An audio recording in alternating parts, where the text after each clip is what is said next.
We recently renovated our apartment at Citygate I in Vancouver. We would like to rent it out, and I prepared some advertising texts and pictures, including beautiful views from our balcony. To east we see the Falls Creek Flats with the Central Pacific train station and Thornton Park in the foreground. To south we have Mount Pleasant and further west Olympic Village and Science World. Straight down to our feet is the intersection of Main Street and Terminal Avenue with its new streamlined Skytrain station. Searching for some background information, I found that Citygate's location is in fact very interesting and its history extremely important for the development of the city. My research profited very much from the fact that the City of Vancouver has opened its archives in 2017 for fair dealing purposes. The photographic material being now accessible opens the possibility to do high-resolution comparisons and overlays of photographs and maps. Do you know, for example, why Main Street has this odd kink near the Main Street McDonald's, or why Skytrain goes right through the Van City commercial building at Quebec and Terminal? Looking down at the street and train traffic, my thoughts wander back in time. This picture shows an 1898 bird's-eye view of the city from northwest. For comparison, a Google view with the same points marked: Main Street, First Street, Cambie Bridge, Smythe Street and Biddy Street. See the bridge at the left? It was first built in 1872 and was called the Westminster Avenue Bridge and connected two peninsulas that the Squamish natives called Ki-wah-esks or Ki-wah-usks, meaning separated points or 2 points exactly opposite. Westminster Avenue connected to Westminster Road, that is today's Kingsway Avenue, and led through a lot of frightening forests to New Westminster, British Columbia's 1859 first capital. Westminster Avenue was renamed Main Street in 1910. The iconic 1890 view from the intersection of these two Westminster streets north towards the bridge shows an almost empty Mount Pleasant. The bridge survived the raging madness of the June 13, 1886 big fire, when in 20 minutes only 2 months old Vancouver was wiped off the earth.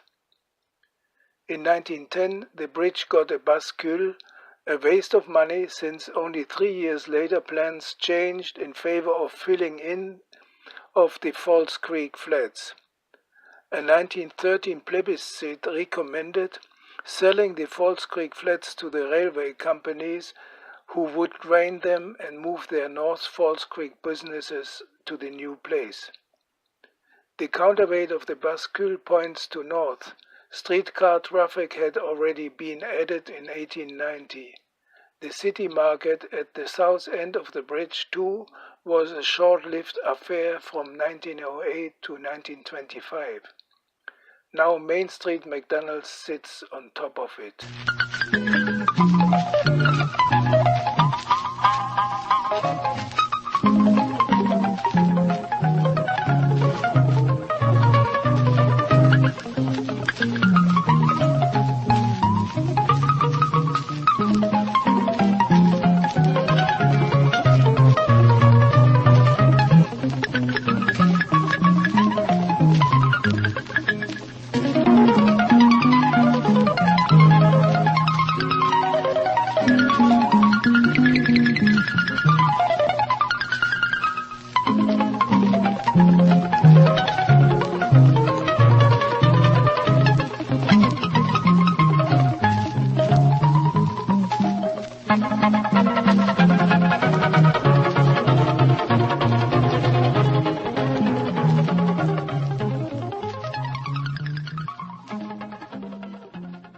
Most noticeable is the large loss of water coverage on both sides of the Main Street Bridge, as seen from an overlay of a 1910 map over a Google map. It shows the Great Northern Railway trestle bridge with swing span, the Isthmus as Main Street lies former Westminster Avenue with Main Street Bridge, and the City Market at its south end. The bridge had a length of about 700 feet, extending from today's McDonald's to Thornton Park, and with today's Skytrain crossing at main terminal at its center. Today's Science World is where the trestle's swing span was. The four pictures show that the Main Street kink, caused by a misalignment of streets on both sides of the channel, persistently survived over the decades, and that Quebec Street, made contiguous in the 1970s, unnecessarily inherited that kink from Main Street. Here is a 1918 view along Main Street Bascule Bridge towards south. Note the kink after the already defunct bridge. Note City Market and the ongoing draining of Upper Falls Creek flats by the railroad companies. Soon there will be no bridge anymore, and also on its west side, construction of wharves reinforced by concrete counterfort retaining walls will start. Meanwhile, in 1918, heavy industry is still going on around Falls Creek, here shipbuilding at northeast Falls Creek, with the two still standing hotels and the new Canadian National Railway train station in the background. This very instructive panorama view of 1921 Falls Creek towards southeast shows the main points of interest. There is still water to be drained from Upper Falls Creek flats. The train people have moved successfully from northeast to Upper Falls Creek, their beautiful Canadian Pacific Railway station still standing today, as are the Ivanhoe and Cobalt hotels. The Globe Hotel will quit 1 year later. The shipbuilders are gone. The Main Street Bascule Bridge is still visible but not needed anymore. The City Market has 4 more years to go. The Great Northern Trestle Swingspan Bridge is doomed to slowly decay, as is the first Georgia Viaduct that could not even safely support its light poles. Only 1 year later, in 1922, the bridge is gone for good. The next victim will be, also in 1922, the Globe Hotel, the edge of which is visible on the far left, and 3 years later the City Market on the right. In the following decades, construction work slowed down due to the 1929 recession and World War II. This 1946 aerial photo could have been taken 15 years earlier, as mentioned before. A series of aerial photos by Gordon Sale from the 1970s shows the further expansion of the Falls Creek East waterfront towards west. Quebec Street is now contiguous. McDonald's is already there with access from Quebec and Maine. It's the darker lot. Huge gas stations occupy both south corners of Main Terminal, which were discussed years later as possible locations for an Expo 86 Skytrain station. The station was then in 1982 built on the northwest corner instead and started operation between Main Street and Stadium Chinatown, testing its later use during Expo 86. On the right we see Lafarge's concrete plant still working. The intersection of Main Street and Terminal Avenue in late 1981 already shows on its northwest corner excavators and cranes to start work on the Skytrain station the following year. The exhibition's Expo Center, later secured as Science World, was built in 1984. 2 years after Expo 86, in 1988, Lafarge sold 2.2 hectares of land south of its concrete plant to Net Bosa Development Corporation, which 4 years later became the Citygate complex. Finally, in 1995, Van City's commercial building was built over the by then existing Skytrain station. The Citygate development took 15 years to complete. 4 of the towers are uniquely positioned facing the Falls Creek waterfront and have unobstructed and unobstructable views. The apartments also feature much larger square footages of around 1,500 square feet than later developments.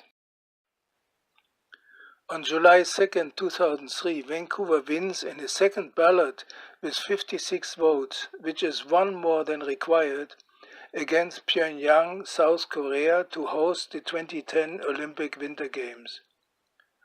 Over 9,000 people jammed the Plaza of Nations on Saturday, July 5th to party.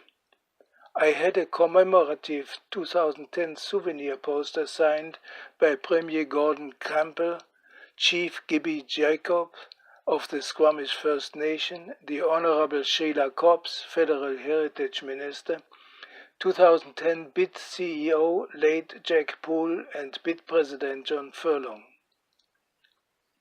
We should all remember what happens when we dream big dreams, when we believe in ourselves. In British Columbia and in Canada, we believed in ourselves and we made the world believers in Canada.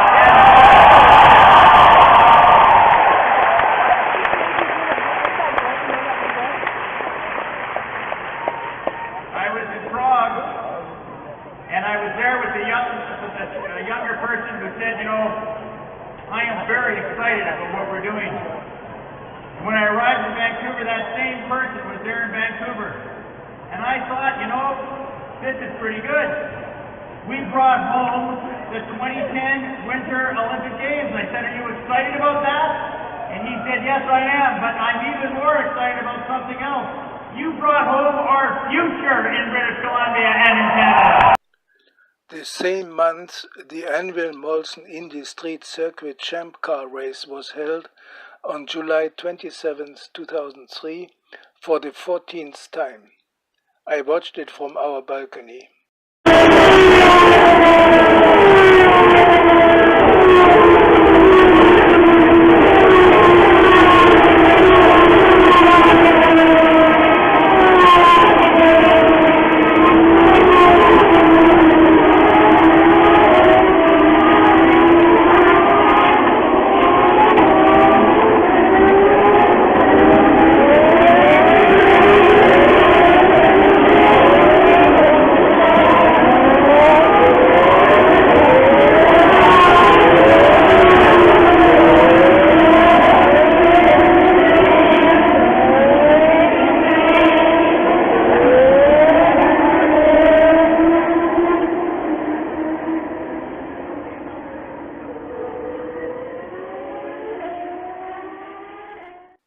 The course passed our building twice, and its noise was excruciating.